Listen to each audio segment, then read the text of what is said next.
CBSE का जो sample paper है उसका क्वेश्चन नंबर 1 जो दिया हुआ है, क्वेश्चन नंबर 1 में क्या है कि find the roots of the quadratic equation 3x² - 7x - 6 = 0। इसका क्वाड्रेटिक, ये क्वाड्रेटिक इक्वेशन है, इसका रूट निकालना है। ठीक है, तो देखिए जब भी क्वाड्रेटिक इक्वेशन होता है तो उसका कितना रूट होता है? 2 रूट होता है। 2 क्वेश्चन दिया हुआ है, 2 क्वेश्चन मतलब दिया हुआ है, मतलब किसी एक को आप सॉल्व कर सकते हैं दोनों में से। दूसरा क्वेश्चन भी पढ़ लेते हैं। इसमें क्या है? Find the value of k for which the quadratic equation 3x² + kx + 3 = 0 has real and equal roots. ठीक है, तो एक क्वाड्रेटिक इक्वेशन दिया गया है, उसमें जो कांस्टेंट है उसका वैल्यू नहीं दिया गया है। ठीक है, के से उसको दिखाया गया है कांस्टेंट को। ठीक है, अब बोल रहा है कि ये जो इक्वेशन है वो रियल होना चाहिए और इसके रूट्स जो है इक्वल होने चाहिए। तो के का वैल्यू क्या होगा? तो देखिए यहाँ पे हमने क्या किया है कि दोनों क्वेश्चन को सॉल्व कर दिया है। आपको जब एग्जाम में आएगा, इस तरह का क्वेश्चन पूछा जाएगा आपसे, तो आप इसमें से किसी एक क्वेश्चन को सॉल्व कर सकते हैं। ठीक है, तो फर्स्ट क्वेश्चन जो है उसमें क्या हुआ है कि क्या दिया गया है? गिवन दिया गया है 3x² - 7x - 6 = 0, ये दिया गया है। ठीक है, आपको इस तरह से सॉल्व करना है। जब भी आपको वहाँ पे बनाने के लिए दिया जाएगा तो स्टेप वाइज आपको बनाते जाना है, सब चीज़ को लिखना है। ठीक है, यहाँ से आप डायरेक्ट रूट का फॉर्मूला बैठा करके निकाल सकते हैं रूट इसका, लेकिन दिक्कत क्या होगा कि आपके मार्क्स कट जाएंगे। ठीक है, आपके स्टेप्स में मार्क्स दिए जाते हैं। अब हम क्या करते हैं कि हमें मालूम है क्वाड्रेटिक इक्वेशन का जो फॉर्मूला होता है ये होता है ना, ये क्वाड्रेटिक इक्वेशन है ax² + bx + c, ये है आपका जनरल क्वाड्रेटिक इक्वेशन। हम इस इक्वेशन से, ये वाला जो इक्वेशन है, ये वाला इक्वेशन है, इससे हम इस इक्वेशन को कंपेयर करेंगे। ठीक है, दोनों को कंपेयर करेंगे। तो यहाँ पे देखते हैं कंपेयर करने के बाद क्या हुआ, ए के जगह पे जो ए वाला ये वैल्यू है ए, वहाँ पे क्या है? 3 है यहाँ पे, a = 3। बी के जगह पे क्या है? 7 है, -7 है, तो बी के जगह पे -7, सी के जगह पे -6।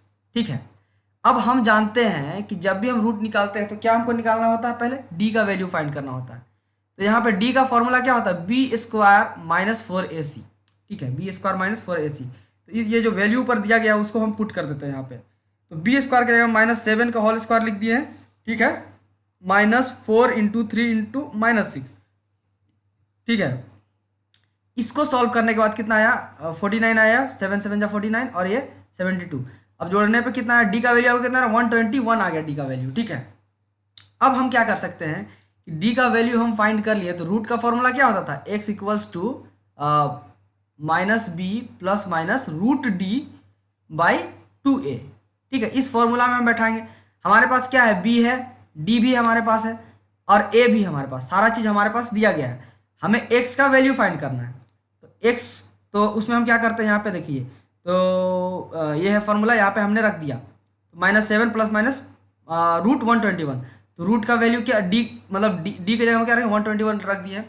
फिर यहाँ पे नीचे 2a है तो 2 × 3, ए का वैल्यू कितना है? 3 है, यहाँ पे ए का वैल्यू 3 है इसका। ठीक है, सॉल्व करने के बाद रूट 121 का वैल्यू कितना आता है? 11 आता है। सॉल्व करने के बाद देखिए यहाँ पे 2 इक्वेशन बनता है, एक्स का 2 वैल्यू, प्लस माइनस यहाँ पे लिखा हुआ है, तो इसमें क्या किया? इधर प्लस वाला को लिए। ठीक है, तो प्लस को लिए 7 + 11/6, तो कितना आएगा? x = 18/7 और 11 = 18/6, तो 3 से कट जाएगा तो x का वैल्यू कितना आया? 3 आ गया यहाँ पे x का वैल्यू। तो इधर कितना है x का वैल्यू? एक रूट निकल गया आपका। दूसरा रूट क्या होगा? हम क्या करेंगे दूसरे केस में? इसको केस 1 केस 2 लिख सकते हैं, केस 1 केस 2। ठीक है, तो केस 2 में क्या किया? हम माइनस लिए, मतलब 7 - 11/6, तो कितना हो गया? इसको सॉल्व करने के बाद -4/6 = -2/3। तो दूसरा वैल्यू जो x का आपका निकला वो निकल गया -2/3। तो इसको x1 x2 लिख सकते हैं यहाँ पे, x1 और x2। ठीक है, तो ये आपका फर्स्ट जो क्वेश्चन था उसका सॉल्यूशन हो गया। सेकंड क्वेश्चन भी कुछ नहीं है, सिंपल है, उसी तरह से बनाना है, हम जानते हैं। तो देखिए सेकंड क्वेश्चन में क्या है कि गिवन क्या है आपका? 3x² + kx + 3 = 0, ये दिया हुआ है।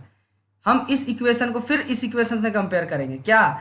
ये जनरल इक्वेशन है, किसका? जनरल क्वाड्रेटिक इक्वेशन है ये। ठीक है, तो कंपेयरिंग यहाँ लिखना पड़ेगा आपको, जब भी आप कंपेयर कर रहे हैं तो इस तरह से लिखना पड़ता है कि comparing equation with ax² + bx + c = 0। इसके साथ हमने कंपेयर किया तो लिखना होगा, सब चीज़ बताना होगा सर लोग को। ठीक है, हेयर a = 3 ठीक है, b = k एंड c = 3। तो यहाँ पे कंपेयर किए, a के जगह पे देखिएगा 3 है, b के जगह में क्या है? k है, और c के जगह में 3 है। ठीक है, तो उस तरह से कंपेयर कर दिए। Since the equation has 2 equal roots, तो जब भी इक्वेशन का दो रूट इक्वल होता है तो डी का वैल्यू क्या होता है, जीरो होता है। ठीक है, डी का वैल्यू क्या होता है, जीरो होता है। इसको भी समझ लिए कैसे जीरो होता है। ठीक है, सिंपल सा बात है कि यहाँ पर ये फॉर्मूला देखिए, जो रूट का फॉर्मूला होता है एक्स बराबर minus b plus minus root d by 2। देखिए दोनों इक्वेशन का बोल रहा है कि दोनों जो रूट है रियल इक्वल हो जाएगा, तो डी का वैल्यू अगर जीरो होगा तभी दोनों इक्वल हो सकता है। ठीक है, तो अगर डी का वैल्यू मान लीजिए यहाँ पे जीरो रख के देखते हैं तो माइनस बी बाई 2 आता है आपका। तो ये अब जो है दोनों रूट का वैल्यू सेम हो जाएगा। अगर डी होता तो दोनों रूट का वैल्यू अंतर आता, क्योंकि यहाँ प्लस माइनस है। ठीक है, इसीलिए तो हम क्या करेंगे, सिंपल सा बात है, जान रहे हैं कि ठीक है डी इक्वल टू जीरो, और डी का फॉर्मूला क्या होता है, b square minus 4ac equal to zero. अब पुटिंग द वैल्यू, तो जो वैल्यू यहाँ पे रखे हैं, जो वैल्यू यहाँ पे दिया गया है, ठीक है, उसको रख देते हैं।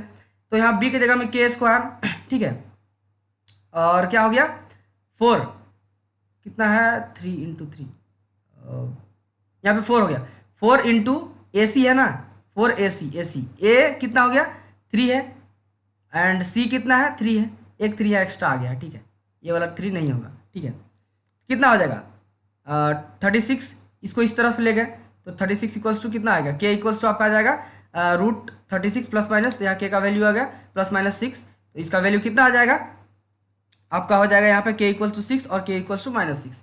तो के का वैल्यू कितना आ गया, दो वैल्यूज के आ गया। ठीक है, यहाँ पे इस तरह से बनाना है। ठीक है, तो इसको आप फिर से देख लीजिएगा अच्छे तरह से, बहुत मतलब सिंपल क्वेश्चन है, आपको बस फॉर्मूला याद रहना है। देखिए जरूरी नहीं है कि फॉर्मूला याद होने से हो जाएगा, आपको लिखना कैसे ये जानना होगा, क्योंकि ये जो 2 मार्क्स का क्वेश्चन है, एक एक स्टेप में हाफ मार्क्स इसे इस तरह से मार्किंग किया जाता है। ठीक है, तो ये बोर्ड का एग्जाम है तो इसमें थोड़ा सावधानी बरतना होगा।